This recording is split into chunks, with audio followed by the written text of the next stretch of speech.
Auzubillahiminash-shaytanir-rajim. Bismillahir-rahmanir-rahim. Assalamu alaikum, dear students. Hope all of you will be fine, inshallah ta'ala. Dear students, there is a very powerful dua to seek protection from enemies, and that is, O Allah subhanahu wa ta'ala, you are the one that has sent down the book, the one that makes cloud travel, and the one that has defeated the Ahzab. And now the question arises, who were the Ahzab? The Ahzab were the disbelieving coalition forces that invaded Medina, the enemies, and give us victory over them. Defeat them and give us victory over them. Ameen summa ameen. Let's start our today's lecture with your chapter number 9, Emotional Meanings. There is a well-known saying that the word firm can be defined as follows: I am firm, thou art obstinate. He is pig-headed. That is a simple illustration of what is meant. Firm, obstinate, and pig-headed all have the same objective meaning, that is, following one's own course of action and refusing to be influenced by other people's opinions.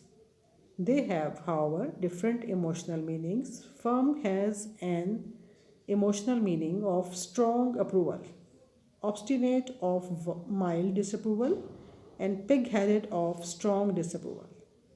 एक मशहूर कहावत है कि हमारे जो लफ्ज़ होते हैं, जो लफ्ज़ हम इस्तेमाल करते हैं कि पुरअज़्म, तो उसका इस्तेमाल आप यूँ वाज़े कर सकते हैं कि मैं पुरअज़्म हूँ, ठीक है। लेकिन आप किसी दूसरे बंदे के लिए कहें तो कहें जी आप सरपरे हैं या वो ज़िद्दी है। मानी ये कि एक अच्छी सादा सी मिसाल है, पुरअज़्म, सरफिरा और ज़िद्दी एक ही मानी रखते हैं, एक ही ऑब्जेक्टिव मीनिंग है इनके, यानी अपने अपने रास्ते पे चलते रहना और दूसरे लोगों की राहों से मुतासिर होने से इनकार कर देना।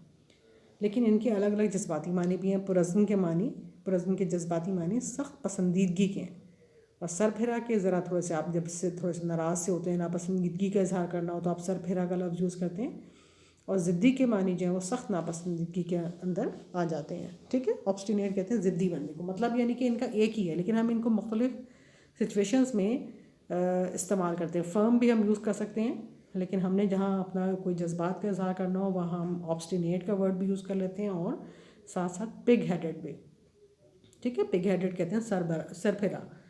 Such thinking in wartime may do much harm by leading human people to condone cruelty.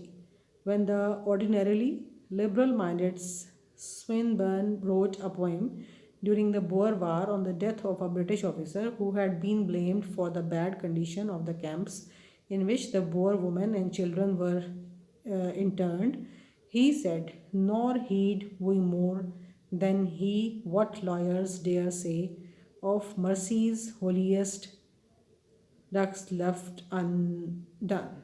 ठीक है जी। एक ज़माने जंग में इंसानों की जानिब से जुल्म रवा रखने में इस किस्म का तफक्कुर बहुत नुकसान पहुंचाता है, ठीक है। आप जब अल्फाज को और हालात को बहुत बढ़ा चढ़ा के बयान करेंगे बच्चों, तो वो ज़ाहिर बात है कि फिर बहुत नुकसान का सबब बनेगा। और आम तौर पर जब अमूमी लिहाज से जो आज़ाद ख्याल स्विनबर्न था, लिबरल माइंडेड, उसने एक नज़म लिखी थी जंग बोअर के दरमियान एक बरतानवी अफसर की मौत पर, जिस पर यह इल्ज़ाम लगाया जाता था कि उसने बोअर ख़वातीन और बच्चों के जंगी कैंपों के हालात ख़राब किए हुए थे। तो उसने ये कहा था कि भला इससे ज़्यादा हम और क्या सुनते जो झूठे लोग कहने की ज़रूरत कर सकते थे। तो रहम के मुतबरक तरीन फ़राइज़ जो हैं वो पूरे नहीं किए गए। Toward whelps and dams of murderous foes whom none have we had spared or feared to starve and slay. वो कहता है जी, मर्डरस दुश्मन के इन वेल्प्स और डैम्स, डैम जानवर की माँ को कहते हैं, उनकी जानिब जिन्हें हमारे सिवा कोई भी तो ना जिंदा छोड़ता, ना भूखों मरने या कत्ल होने से उनको बचा पाता।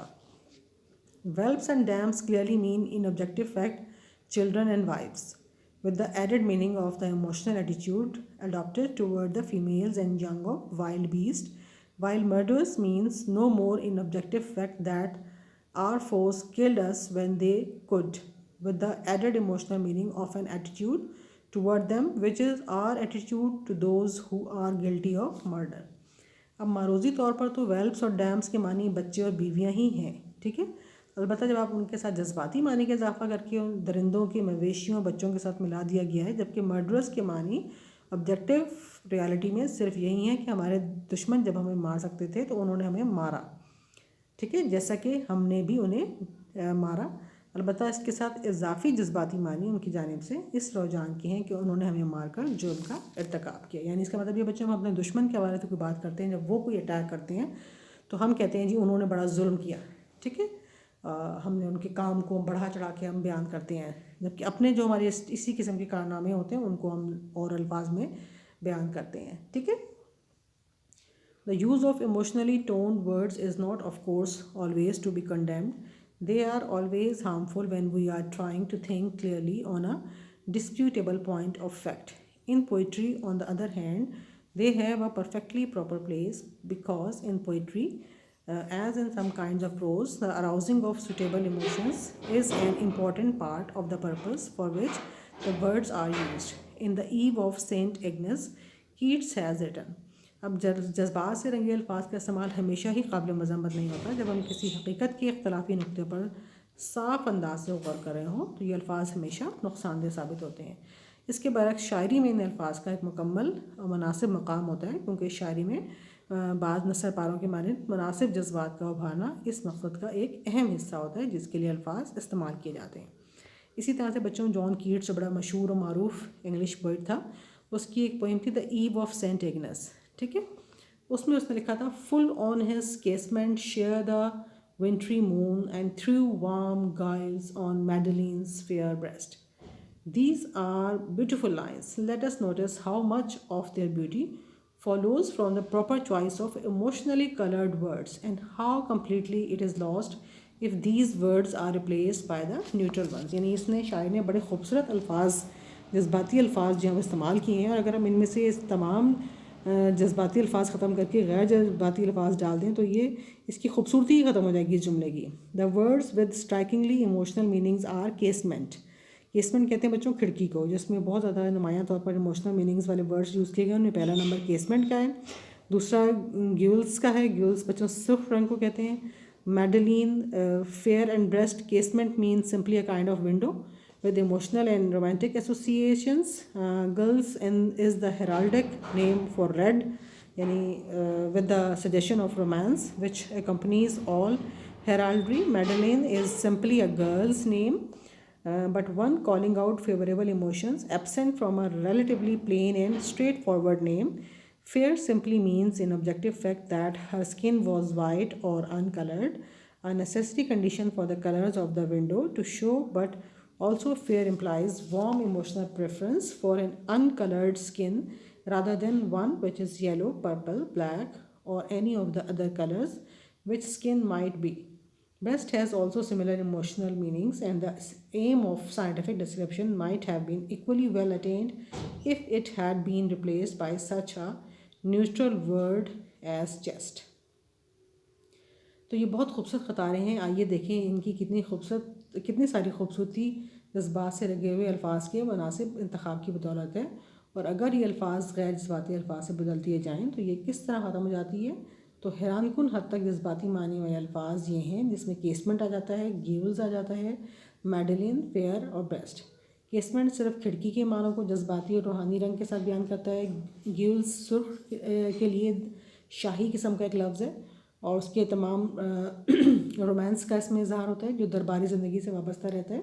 मैडलिन बस एक लड़की का नाम है, लेकिन ऐसा नाम है जो किसी आम और सीधे साधे नाम के बरक्स पसंदीदा जज्बात की वाबस्तगी रखता है। जबकि फेयर के मारूजी या हकीकी मानी ये हैं कि इस लड़की के जिल्द सफ़ेद और बेरंग थी।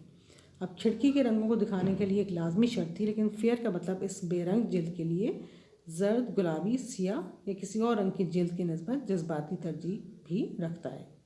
और ब्रेस्ट भी ऐसे ही जज्बाती मानी रखता है, जो साइंसी बयान का तकाजा इस लफ्ज़ की जगह जब वो चेस्ट जैसा जज्बाती लफ्ज़ रखने से भी अदा हो जाता है। लेकिन चूँकि वो पोइट था तो उसने सारे के सारे अल्फाज जो हैं वो इमोशनल मीनिंग्स वाले इस्तेमाल किए। Let us now try the experiment of keeping these two lines in a metrical form but replacing all the emotionally colored words by neutral ones while making as few other changes as possible we may write. तो आइए अब हम तजर्बा करते हैं कि हम इन मिसरों के बहर की शक्ल में लिखने का तजर्बा करें, लेकिन जज्बाती रंग वाले अल्फाज को गैर जानिबदार या गैर जज्बाती अल्फाज में बदल दें। इसके साथ जहाँ तक भी मुमकिन हो बहुत कम दूसरी तब्दीलियाँ करें। हम ये शेर ऐसे भी लिख सकते थे, Full on his window shone the wintry moon, making red marks on Jane's uncolored chest. No one will doubt that all of its poetic value has been knocked out of the passage by these changes, yet the lines still mean the same in external fact. They still have the same objective meaning. It is only the emotional meaning which has been destroyed.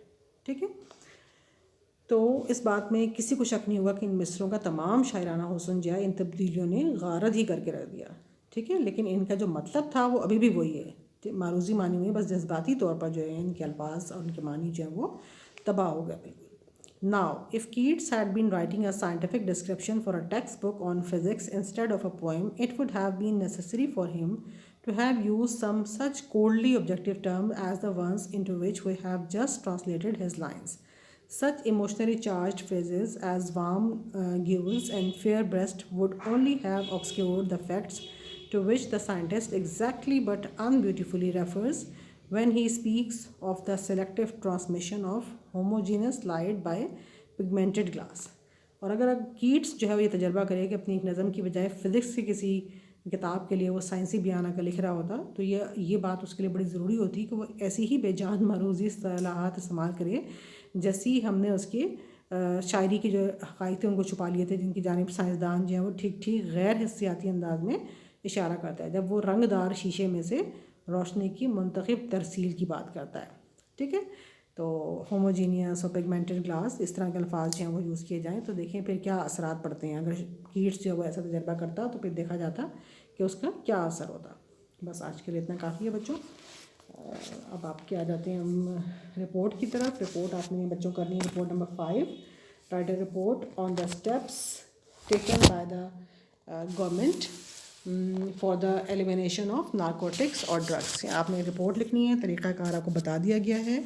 ठीक है, उन steps के ऊपर जो कि government ने लिए हैं ड्रग्स के मंशियात की एलिमिनेट करने के लिए। ठीक है, तो ये मैं आपके साथ शेयर कर दूँगी, इसको ध्यान से पढ़ लीजिएगा और अपनी कॉपीज़ में याद करके उतार लीजिएगा। ठीक है, उसके बाद बच्चों आपकी प्रेसी नंबर 13, ये भी मैं आपके साथ शेयर कर दूँगी। अब आपकी प्रैक्टिस कर करके आपको ज़रूरत तो नहीं है इस पर दोबारा रीड आउट करके सारे पैराग्राफ की, तो मैं इसके पैराग्राफ भी और क्वेश्चन आंसर्स भी आपके साथ शेयर कर दूँगी। इसके साथ आपने चैप्टर नंबर 5 का क्वेश्चन नंबर 1 का बी और सी पार्ट करना है। कल मैंने आपको 1 क्वेश्चन दिया था, उसका ए पार्ट किया होगा आपने, अब आपने बी और सी पार्ट करने हैं। ये आपकी ओपन विंडो वाला चैप्टर है ये। इसमें बी पार्ट है जी what effect did Vera's story have on Mr Nuttel, और सी पार्ट है जी what was it that made Framton Nuttel run out of Mrs Sappleton's house. ठीक है, तो ये आपने जो है बच्चों इसको तैयार करना है अपने क्वेश्चंस को, और प्रेसी और जो है आपका रिपोर्ट वो मैं आपके साथ इस चैप्टर के साथ ही, इस लेक्चर के साथ ही शेयर कर दूँगी। ठीक है, इन तमाम चीज़ों को आपने साथ साथ पढ़ना है, याद रखना है। आपसे मुलाकात होगी इंशाल्लाह अगले लेक्चर में। इंशाल्लाह ताला अपना ख्याल रखिएगा। ओके देन, अल्लाह हाफ़िज़।